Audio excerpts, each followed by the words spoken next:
সুপ্রিয় দর্শক বন্ধুরা, আসসালামু আলাইকুম। দেশ ও দেশের বাইরে যে আজকের ভিডিও দেখতেছেন তাদের সকলকে যে আন্তরিক শুভেচ্ছা ও অভিনন্দন। দর্শক বন্ধুরা, তো আজকে আমরা চলে এসেছি নরসিংদী জেলার রায়পুরা থানার আমিনগঞ্জ ইউনিয়নের দক্ষিণ মির্জানগর এলাকায়। তো এখানে একজন আমরা খুদে খামারি পেয়েছি।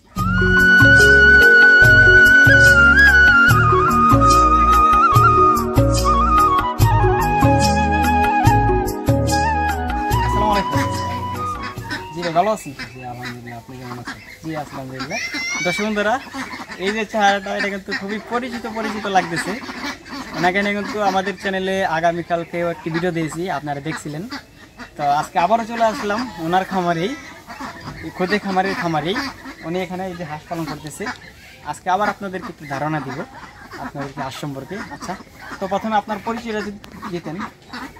জি, আমার পরিচয়, আমার নাম মোহাম্মদ মুস্তাকিম। আমার বাড়ি দক্ষিণ মির্জানগর পূর্বপাড়া, রায়পুরা থানা, নরসিংদী।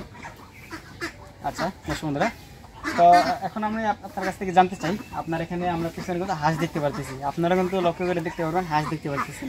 তা এগুলো আপনার কি হাঁস, কি প্রজাতির হাঁস? এখানে দুই জাতের হাঁস আছে। একটা আছে আপনার বেঞ্জিং হাঁস, যেটা মাংসের জন্য পালা হয়, আর একটা আছে দেশি হাঁস। আচ্ছা আচ্ছা, তো এখানে হাঁস মোট কয়টা রয়েছে? এখানে আপনার 17 পিস আছে, তো আরও কিছু আছে, আরেক জায়গায় রাখছি আর কি। মোট কতগুলো পালন করতেছেন? আমার মোট 40 পিসের মতো হাঁস আছে আর কি, সব মিলিয়ে। আচ্ছা আচ্ছা, 40 পিস থেকে আপনার ব্রিজিং কোয়েটা এবং নাগিনী কোয়েটা? বেঞ্জিং আপনার এখানে 8টা আছে, আর আরও 2টা আছে বড়, মিলে 10টা আছে বেঞ্জিং, আর বাকি ওইগুলো হচ্ছে 30টা আছে দেশি হাঁস। ও আচ্ছা আচ্ছা, তো এই বেলজিং হাঁসগুলো পালন করার উদ্দেশ্যটা কি? বেঞ্জিং হাঁসগুলো মূলত আমার শখ থেকে আর কি, শখ জাগছে, মোবাইলে দেখি যে অনেকে পালে, তো ওইখান থেকে আমি বাচ্চা কিনে আনছি, কিনে না মূলত পালতেছি, শখে আর কি পালতেছি। আচ্ছা আচ্ছা, বেলজিং হাঁসগুলোর বয়স কতদিন আজকে? এখন বর্তমানে আপনার প্রায় 1.5 মাসের মতো চলতেছে আর কি। ওদের ওজন এবার এসে কত গ্রাম হবে? এগুলি আমি তো যারা ফার্মে পালে তাদের মতো আমি কোনো ফিট খাওয়াই না, আমি ন্যাচারাল খাবার খাওয়াই, পুরা ভাত ঘাস এগুলি খাওয়াই, মাঝে মাঝে কাঁঠাল খাওয়াই। তো এগুলি যে আপনার 1 কেজি প্লাস হবে আর কি। হ্যাঁ দর্শক বন্ধুরা, আপনারা যদি একটু লক্ষ্য করে দেখেন, একটু জুম করে যদি দেখাতেন, হাঁস কিন্তু মোটামুটি দেখতে প্রায় অনেকটা বড় সড়ো, হ্যাঁ মোটামুটি। আচ্ছা, তো যাই হোক, এখন আপনার এই হাঁসগুলো যে পালন করতেছেন, এই হাঁসগুলোর মধ্যে আসার উদ্দেশ্যটা কি? হাঁসগুলি মূলত ভাই আসার উদ্দেশ্যটা আমার শখ থেকে আর কি। মূলত হাঁসগুলি আমার যখন মোবাইলে ভিডিও দেখতাম, তো আমার কাছে অনেক ভালো লাগতো, তো আমি চিন্তা করলাম যে সব মানুষ পালে আমিও দেখতে পারলাম, তো আমি শখ থেকে কিছু হাঁস কিনছি, কিনা পালা শুরু করছি আর কি। আচ্ছা আচ্ছা দর্শক বন্ধুরা, আপনারা কিন্তু আমার গত ভিডিওতে দেখছিলেন এই ভাই কিন্তু এই খুদে খামারে কিন্তু বাড়িতে অল্প কিছু গরু পাখি পালন করতেছে এবং এর পাশাপাশি হাঁস পালন করতেছে। আবার কিন্তু আমি কিন্তু ওইদিকে দেখলাম মুরগিও পালন করতেছি অল্প কিছু। আচ্ছা, তো যাই হোক, তো এই যে আপনি হাঁস পালন করতেছেন, এই হাঁসগুলোকে এখন ডিম দিতেছে নাকি কি পর্যায়ে আছে, এদের বয়স আছে কতদিন? না, হাঁস এখনও ডিম দেয় না, আমি ছোটো বাচ্চা আনছি, তো আপনার সবগুলি হাঁস এভারেজ বয়স আপনার 4 মাস আছে আর কি। তো এই হাঁসগুলি বয়স ডিম দিবে আপনার 5 মাস হলে তখন ডিম দিবে, এখন 1.5 মাস চলতেছে। এই হাঁসগুলো কি আপনার পালন করতেছেন কি উদ্দেশ্যে, ডিমের জন্য না মাংসের জন্য?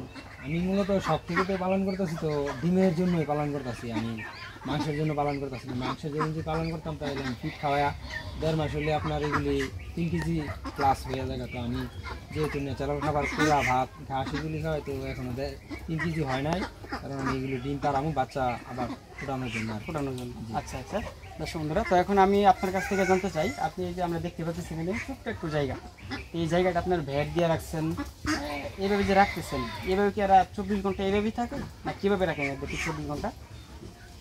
24 ঘন্টা বলতে সারাদিন এভাবেই থাকে। এখানে আমি আদার দিই, পানি দেওয়ার যে দেখতে পাচ্ছেন গামলা আছে, এখানে আমি পানি দিই, এখানে কিছু করে এখানে খাই, আর রাত্রেবেলা আমার আরেকটা ঘর আছে, এখানে রাখি, সারাদিন এখানেই থাকে। আচ্ছা আচ্ছা, এদেরকে আপনার দৈনিক কতবার খাবার পানি দিতে হয়?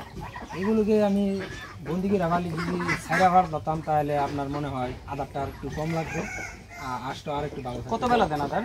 আদার এমনিতে আমি 2 বেলা দিই আর কি। 2 বেলা আদারটা দিই, দিনের বেলা 2 বেলা আদারটা। আচ্ছা আচ্ছা, আমরা এখানে যদি দেখতে পাচ্ছি আপনি গামলার মধ্যে পানি দিতেছেন, এই পানিটা কি চেঞ্জ করতে হয় কিনা? না, পানিটা মূলত চেঞ্জ করতে হয় না, আপনার গামলাটা মাটি দিলে তো পানিটা চেঞ্জ করতে হয়, যে পানি শুকায় জায়গা তাহলে দৈনিক পানি দিতে হয়। তো গামলার মধ্যে আপাতত পানি চেঞ্জ করতে হয় না, একদিন পানি দিলে 2 দিন থাকে, তো 2 দিন পরে আবার পানি দেওয়া লাগে, এতটুকু। মানে 2 দিন পর পর আপনি পানি পানি দিতেছেন? দেওয়া লাগে, 2 দিন পর পর পানি দেওয়া লাগে। আচ্ছা আচ্ছা। তো এখন আমি আপনার কাছ থেকে জানতে চাই যে আপনি হাঁসগুলো পালন করতেছেন, এখানে সারাদিন রাখতেছেন, এই যে রাখতেছেন হাঁসগুলো কোনো অসুবিধা হয় কিনা, বা দেখতেছি আমরা এখানে আপনি সেওয়ার মধ্যে রাখতেছেন, এইভাবে রাখার কারণটা কি?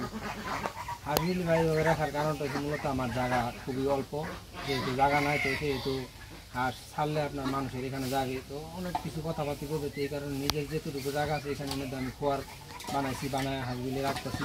আর যদি রোদের মধ্যে রাখতাম তাহলে একটু পানি লাগলো হাঁসের, রোদে লাগবে, যেহেতু আমি রোদে রাখি না ছায়ার মধ্যে রাখি, তাহলে এইখানে জায়গা হয় হাঁসের জন্য অনেক ঠিক আছে আর কি। আচ্ছা দর্শক বন্ধুরা, তো আপনারা কিন্তু অনেক আমার সাবস্ক্রাইবার আছেন, খুদে খামারি আছেন, আপনারা চাইলে কিন্তু বাড়িতে অল্প কিছু জায়গার ভিতর এখানে কত পিস বলছিলেন হাঁস?